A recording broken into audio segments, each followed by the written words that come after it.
It was the fall of 2015, and a young man that I had met in the neighborhood in Berkeley, California, was on the corner, and I was driving by, and I opened the door. I said, "Charles, get in the car, man, let me take you to lunch."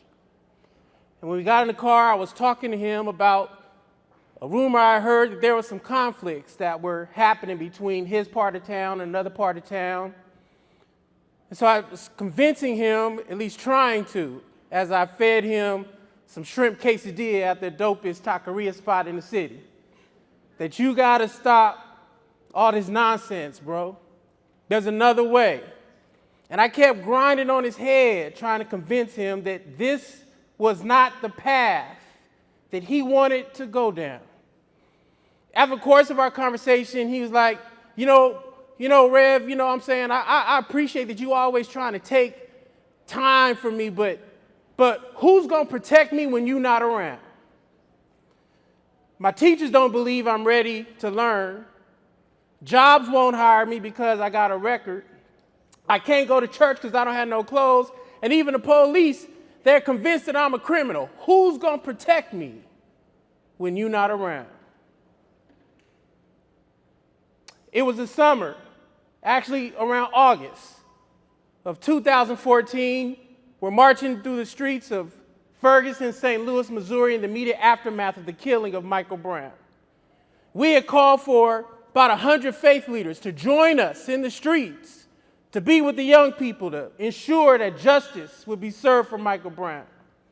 And as we walked out into the neighborhood, we showed up, many of us in our clergy collars. I usually rock my Air Force Ones when I'm out in the neighborhood. And a young man asked me, "Man, what's up with all these preachers out here? Why y'all here?"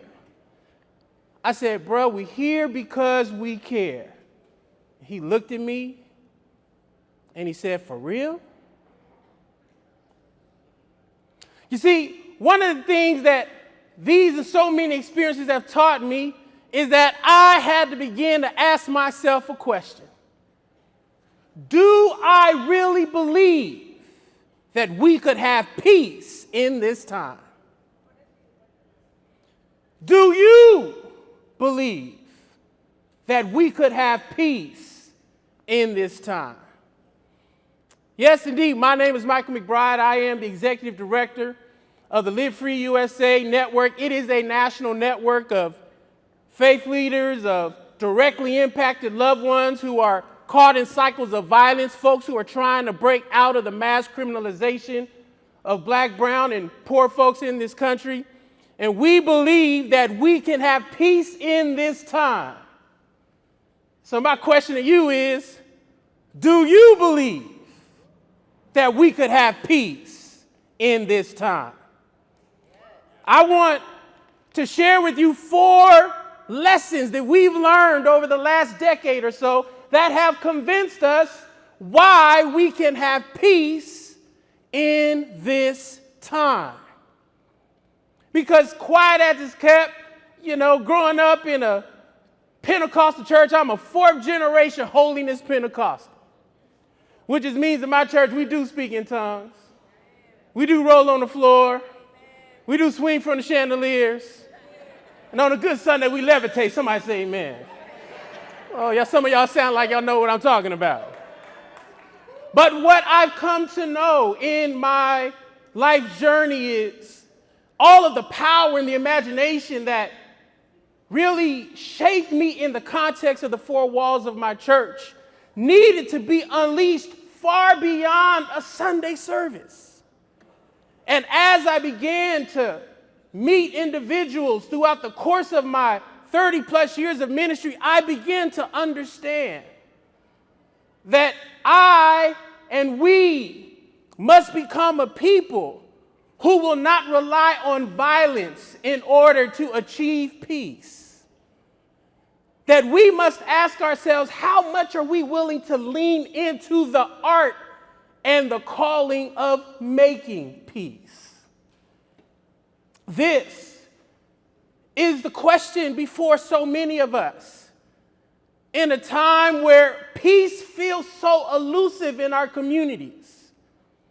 Peace feels elusive in our national context, in our global political context. And yet I am one who still believes we can have peace in our time. 4 ways that I want to submit to you that can help you and I, dare I say all of us, have peace in our time. The first is personal transformation. The second is organizing and advocacy. The third is targeted strategies and targeted investments. And the fourth is shifting the culture of violence that has become all too ubiquitous in our society. When I think of this first point around ensuring we have a personal transformation, in our work we often talk about that the first revolution is always an internal revolution. It is this deep self-reflection to question the assumptions that have so often become uninterrogated in our minds. As someone who grew up in the 80s and the 90s in San Francisco, a time where the crack cocaine epidemic was rushing through my community. I was a teenager and I was socialized to believe that the only way violence could end was to fill our communities with more police and to be tough on crime. And it was when I got older that I realized that tough on crime did not create safe communities. As a matter of fact, it taught me that it destabilized our communities in a way that made peace elusive. So I can remember as a pastor when one of the young men, his name was Larry, I had to perform his funeral, a wonderful young man who I worked with in the schools, and I told him, if you just graduate from high school, young man, your life will be before you. He graduated from high school, and less than a year later, he had died in a shooting on a street corner near a liquor store in Oakland. And as I performed his funeral, it's almost 500 young people in the church, and I asked them, the young people, how many of you been to more than one funeral? The young people all lifted their hands. How many have been to 2 funerals? The young people still had their hands lifted. How many have been to 5 funerals? The young people began to weep with their hands in the air. I got as high as 10 funerals, and half of the young people were weeping with their hands in the air, and I began to wrestle with this question: what is the most radical thing I am willing to do to ensure these young people have peace in their time? I had to have my own personal transformation, question the assumptions that I had about what made peace possible. And I found that being in relationships caused me to rethink so many assumptions.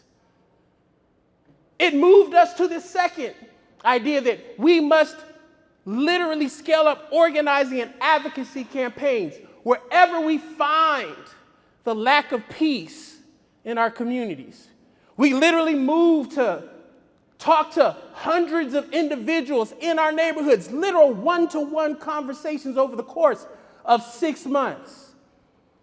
We began to appreciate that within our communities, those who are directly impacted by violence and by incarceration and by police brutality, these individuals have stories, but they also have solutions that many of us did not know about. And the power of organizing people, money, ideas, literally moved mayors and police chiefs.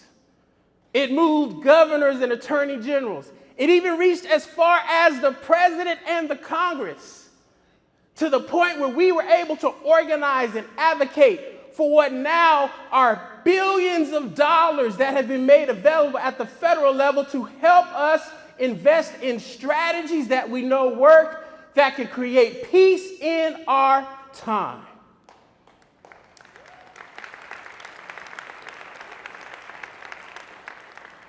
But we knew the investments weren't enough without them being targeted, and we knew that the investments must be attached to targeted strategies. And so our advocacy without a targeted strategy for investments would not allow us to experience peace in our times. And so in the city of Oakland, where many of our most successful efforts have happened, we had 130 homicides or so averaging every year for well over a decade. And within 18 months of the implementation of these targeted strategies, where we found that less than 1% of our city's population was driving as much as 60% of the violence. That meant that if we had 100 shootings, it wasn't because there was 100 people out shooting. That it was a small number of individuals, less than 1%, driving as much as 60% of the violence. We used targeted strategies for that less than 1% that were fueled by targeted investments. And without growing the police and without increasing incarceration, over a 5-year period, we decreased violence in Oakland by 50% among black and brown young men and women in our communities. Somebody say, we can have peace in our time. I want you to know, beloved, that the fourth lesson we learned was that we must shift the culture of violence in our communities and in our country. One of the greatest gifts of this work is that we realize that social media and movies and music and, dare I say, even our preaching made folks desensitized to violence. I mean, how could I, who serve the Prince of Peace, be so committed to co-signing war? How can I, who claim to serve the one who came to set the captive free, be so committed to locking people in jails and prisons? I mean, we had to shift the culture, and now we have corporations like Google and Levi's and Tom's and so many others literally helping to partner and invest in making peace in our times.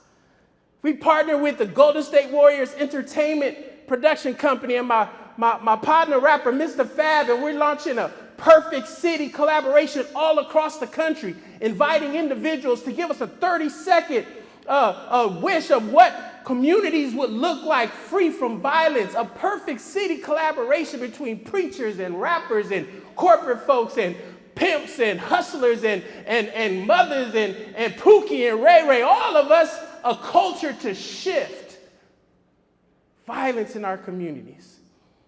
I just want you to know that we can have peace in our times.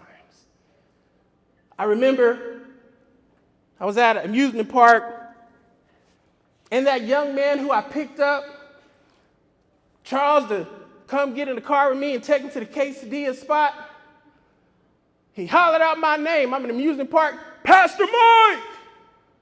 I'm like, oh man, who is this hollering for me in the amusement park? He runs up to me. He has his kids with him. He said, you saved my life. These are my kids. Thank you and all your people for believing in me.